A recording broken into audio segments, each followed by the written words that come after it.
présenter l'essai clinique Mosaïque, qui veut dire Motivating Structured Walking Activity in People with Intermittent Claudication. En fait, c'est un essai qui a été publié en 2022, le 12 avril, dans le JAMA, qui va comparer chez les patients qui ont une AOMI avec une claudication intermittente, qui va comparer l'effet d'un exercice physique supervisé par un kinésithérapeute à domicile par rapport aux recommandations usuelles par le médecin vasculaire.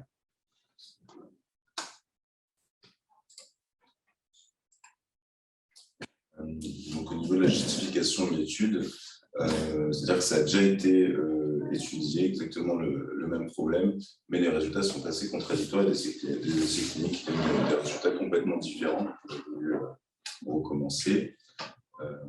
Voilà, donc pour l'objectif, c'était ça, c'était vraiment un essai comparatif entre ces deux prises en charge. Ce qu'on peut dire, c'est que dans les essais qui ont déjà été faits, il y a eu un manque évident de participation des patients pour plusieurs raisons, parce que manque de temps, manque de moyens financiers, manque de motivation et le problème de transport, ce qui fait que les résultats ne sont pas satisfaisants aujourd'hui. Donc cette étude, c'est un essai clinique randomisé, multicentrique, exclusivement au Royaume-Uni dans 6 hôpitaux, sur 190 patients qui sont tous atteints d'AOMI et de claudication intermittente. L'inclusion s'est faite entre janvier 2018 et mars 2020, donc ça s'est terminé juste avant le début du Covid, avec un suivi de 3 mois, donc la fin du suivi est le 8 septembre 2020. Pour les critères d'inclusion, c'est des patients de plus de 50 ans qui ont une AOMI qui est diagnostiquée selon 3 critères, soit un index de pression systolique inférieur à 0,9, ou bien un diagnostic clinique par le médecin vasculaire, ou un diagnostic à l'imagerie, et une claudication rapportée par le patient selon un questionnaire de San Diego. Les critères d'exclusion, c'était les patients qui ont une AOMI instable, donc avec des changements cliniques dans les 3 derniers mois, patients qui marchent plus de 90 minutes par semaine, qui ont une contre-indication à l'exercice, ou bien qui ont déjà un exercice physique supervisé, soit en cours, soit qui est prévu dans les 6 prochains mois.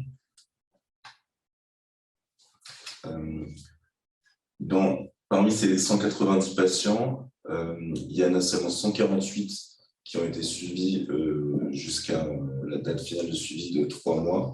Donc, pour plusieurs raisons. Donc, c'est 21 patients qui n'ont pas été dans chaque groupe. 21 patients n'ont pas fait le suivi à 3 mois pour plusieurs raisons.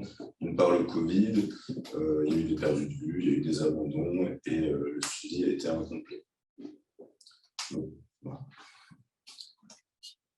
Le design de l'étude, c'était une randomisation en 2 groupes parallèles, donc 190 patients, ça fait 2 groupes de 95, donc un qui a eu l'exercice physique à domicile par un kinésithérapeute, l'autre c'était la prise en charge habituelle. Ce patient a été stratifié par le centre. Donc à droite, on voit le flowchart où 524 patients ont été screenés, au final 190 randomisés, donc 95 dans chaque groupe. Puis au final, 74 qui ont eu le suivi à 3 mois, 74 dans chaque groupe, donc 21 perdus de vue dans chaque groupe. L'intervention, elle consistait en un exercice physique supervisé par un kinésithérapeute.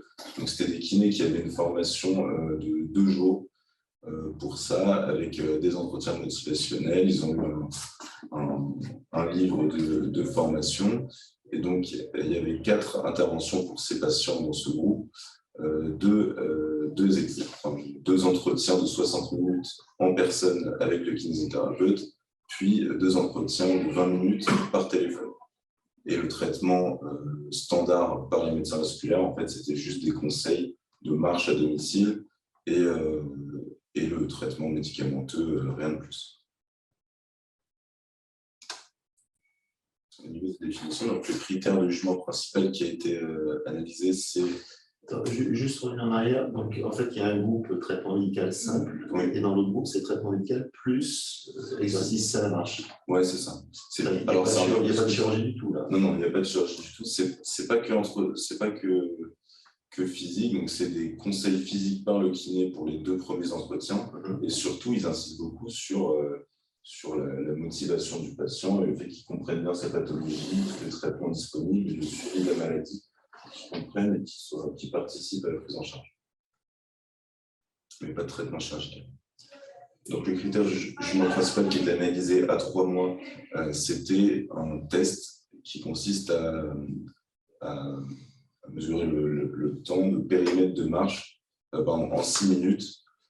Combien de mètres il va faire le périmètre de marche en 6 minutes, donc au bout de 3 mois. Donc, on va comparer au début de la prise en charge, combien de mètres il fait, puis à 3 mois. Les critères de jugement secondaire, c'était eux à 6 mois qui étaient analysés.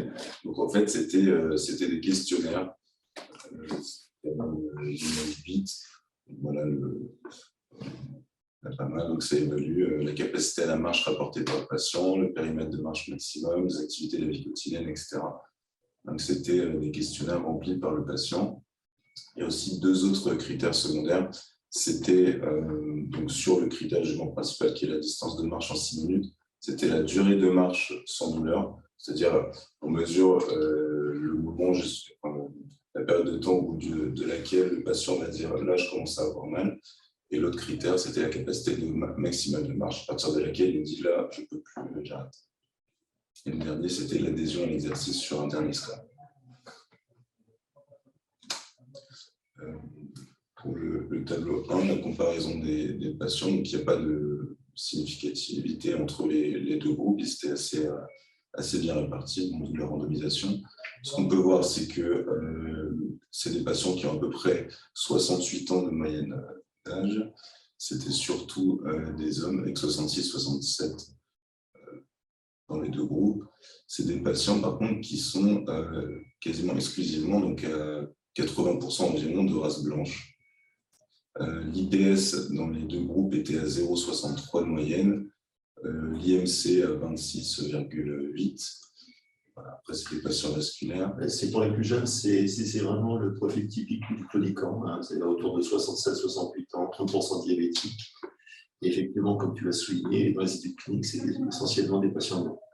Les moyens, les hispaniques, etc., on ne les voit pas, notamment dans les études anglo-saxonnes.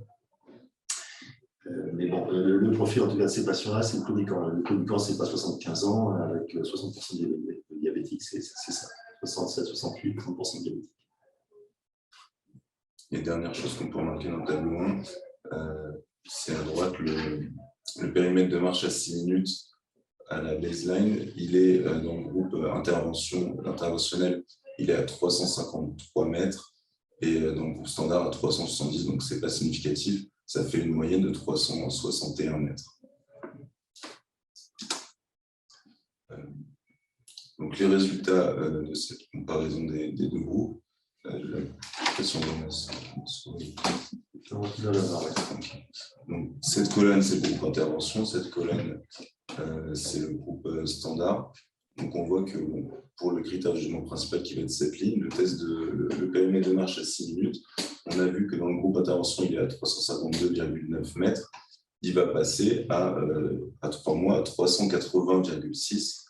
Ça fait 22,3 de différence par rapport au groupe standard où on passe de 369,8 à 372,1, donc 9,2. C'est significatif, hein, le petit P il est inférieur à 0,05. Donc le critère de jugement principal est significatif. Parmi les autres critères, donc les critères de jugement secondaire, donc les 8 questionnaires dont on a parlé, il y en a seulement 3 qui sont significatifs, avec en fait, ils sont tous calculés sur des scores de 0 à 90, 0 à 60, 0 à 100. Et donc, les scores augmentent pour ces 3 questionnaires, donc avec des degrés significatifs. Donc, on a 3 significatifs sur 8. Voilà ce que je peux. Au final, c'est peut-être significatif en termes statistiques, mais en termes de qualité de vie, je ne suis pas sûr que ce soit 22 mètres versus 9 mètres. Je ne suis pas sûr que ça change réellement la vie des gens. Ouais, en fait, c'est ce qu'ils expliquent, c'est les raisons pour lesquelles il n'y avait que 3 questionnaires qui sont significatifs, c'est que la qualité de vie vient après, ou en tout cas, 3 mois, c'est un peu court pour évaluer ça. Et ce n'est pas ce qu'ils remarquent en premier du patient. Donc, ce n'est pas exactement les mêmes critères qui sont analysés dans tous ces questionnaires. C'est pour ça qu'on avait. Voilà. L'explication, ça peut être ça, c'est que 3 mois, c'est un peu juste pour voir un changement. Au final, dans cette étude, ça a été démontré, donc c'est significatif. Il y a un bénéfice à l'exercice physique supervisé par un kiné à domicile par rapport aux recommandations visuelles, ce qui met un point final, enfin, sur toutes les études précédentes. Les résultats sont contradictoires. Alors, on a plusieurs raisons pour ça. Déjà, le facteur psychologique motivationnel, c'est-à-dire qu'ils ont vraiment insisté, en plus du travail physique des kinés, à les former sur l'entretien. Donc, comme j'ai dit, à leur expliquer, à les impliquer dans la pathologie. Ensuite, c'est les changements comportementaux, c'est-à-dire qu'ils ont fait en sorte que tout ce que les patients peuvent apprendre au niveau théorique, ça se concrétise et ça devienne quelque chose de pratique, et donc ce qu'ils fassent les exercices eux-mêmes. Et enfin, c'est les interventions ciblées, c'est-à-dire que chaque patient va être différent, et donc on va pouvoir s'adapter à l'environnement, aux capacités du patient, à ses croyances personnelles. Donc ça, c'est important dans ces entretiens motivationnels. Et les limites du patient, c'est donc les limites de l'étude.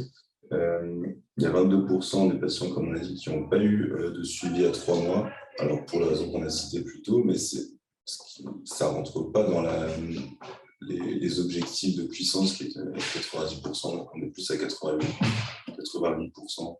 Il aurait fallu soit allonger 3 mois, mais à cause du Covid, c'était compliqué, soit recruter plus de patients. Donc, il y a 79 patients qui sont de race blanche, donc c'est difficilement généralisable. Le suivi à 3 mois est trop court.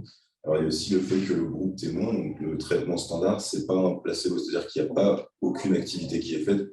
Il y a quand même des recommandations par le médecin vasculaire.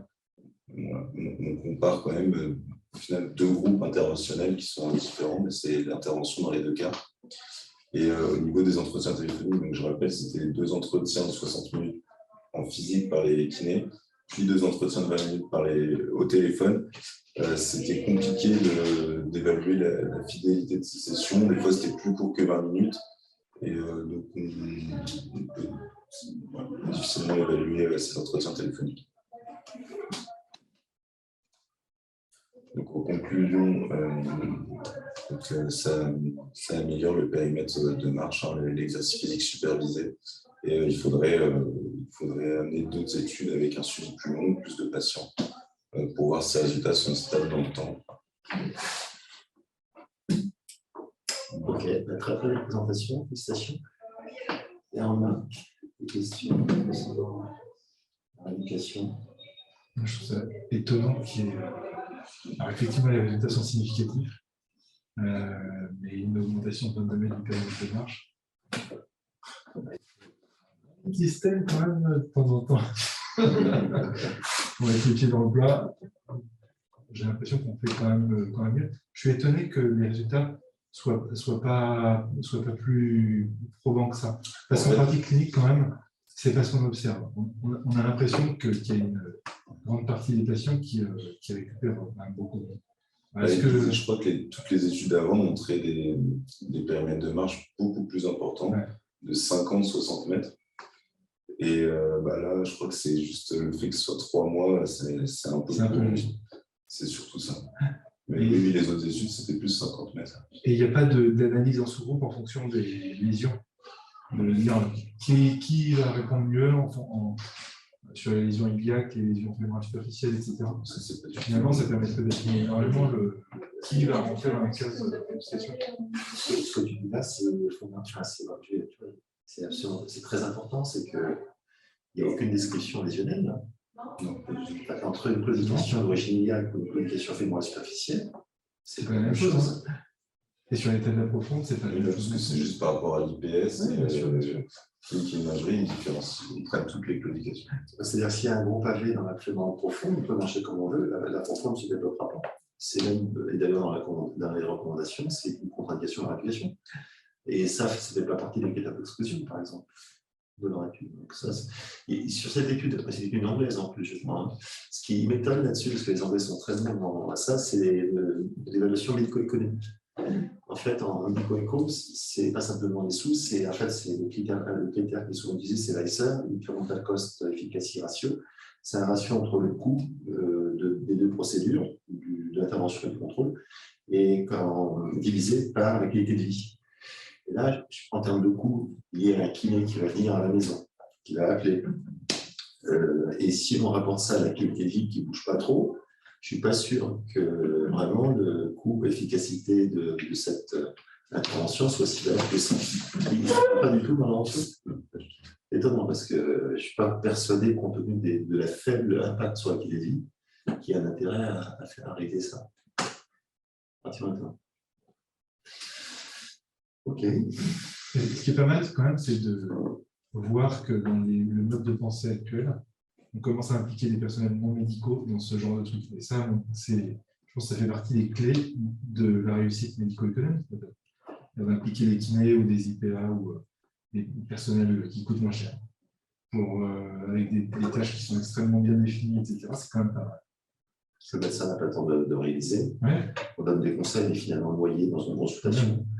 On annonçait l'intervention, les patients sont focus sur l'intervention et le conseil hygiéno-diététique, c'est difficile d'avoir un impact là-dessus. Tout à fait.